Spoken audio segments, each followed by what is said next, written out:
কেরে সিঙ্গু তুই কি করছিস রে? আমি তো হাসিচ্ছে কৃষক।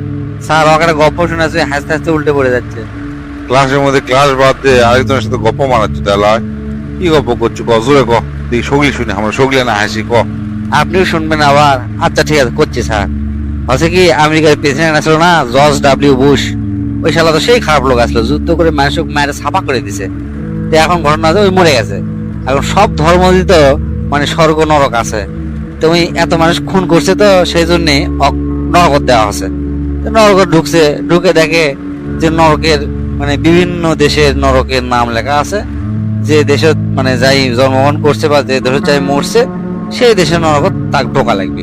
এখন বুশ যেহেতু সারা পৃথিবীর একটা মানে নেতা, ওই জন্য সুযোগ দেওয়া হচ্ছে যে আপনি যে কোনো নরক ঢুকতে পারেন, সমস্যা নাই।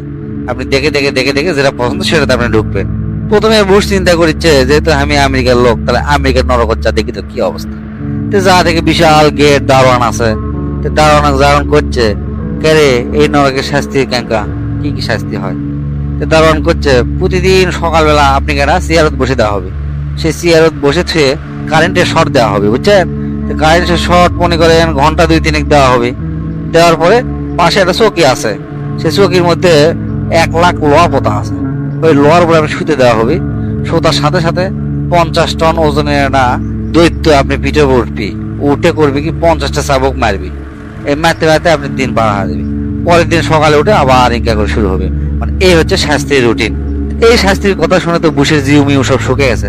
চিন্তা করছে, না এই শাস্তি তো নেওয়া যাবে না, রাশিয়ার ডাট যায়। রাশিয়ার ডাট গেছে, যা দেখে একই শাস্তি।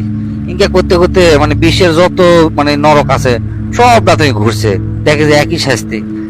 যাতে যাতে ঘুরতে ঘুরতে দূর থেকে দেখে একটা লাইনত মেলা লোকজন দাঁড়িয়ে আছে। কেরে চিন্তা করছি, এত লোকজন এটি দাঁড়িয়ে আছে কে? মনে হয় এরা শাস্তি কম, দেখে যাইতে হবে কোন দেশের নরক। যা দেখে বাংলাদেশি নরক। ওই নরকের গেটত লেখা আছে, বাংলাদেশি নরকে আপনাকে স্বাগতম। ওই বুশ এখন ওই দারোয়ান যা করছে, কে ভাই ঘটনা কি? এটি এত লোকজন লাইন ধরে আছে, এই নরকের কি শাস্তি কম নাকি? এই নরকের রুটিনটা কি না কোন তো আমার? তারপর বাংলাদেশের দারোয়ান করছে যে প্রথমে আপনি যে কারেন্টের চেয়ার আছে ওই চেয়ারত বসে থাকা লাগবে, কারেন্ট শট খাবেন। তারপরে এটা লোহা পোতা একটা চৌকি আছে, চৌকি ছুতা লাগবে। তারপরে দৈত্য আছে, আপনি দৈত্য চাবুক মারবি, 50টা চাবুক মারে আপনি দিন পার হয়ে যাবে। এটা আপনি রুটিন। তো বুশ এখন চিন্তা করছে, সব জায়গা কেন একই শাস্তি, এটিও তো একই শাস্তি, কিন্তু এত লোক কৃষক খাড়ায় আছে। এই কথা এখন ওই দারোয়ান জিজ্ঞেস করেছে, কে ভাই ঘটনা কি খুলে গন্ত? তো হচ্ছে শুনবেন সেই ঘটনা। এই দেশের এই কারেন্টের চেয়ার ঠিকই আছে, কিন্তু কারেন্ট থাকে না, বুঝছেন, সারাদিন। আবার যে চৌকিত লোহা মারা কথা শুনিচ্ছেন, ওটি লোহা মেলাগুলো চুরি হয়ে গেছে। লোহা টোয়া নাই, শুনতে অত কষ্ট হয় না, বুঝছেন। আর যে দৈত্য আপনি চাবুক মারবি তাই হচ্ছে একটা সরকারি কর্মচারী, বুঝছেন। কখন আসে আর কখন যায় বোঝা বড় মুশকিল। মানে ওই আসেই খাতাত সই করেই চলে যায়। আবার যদি চাবুক মারেও একটা দুটো চাবুক মারেই চলে যায়, কিন্তু রেজিস্টার খাতাত লেগে হয়ে যায় 50টাই চাবুক মারছি। এই হলো সুবিধা।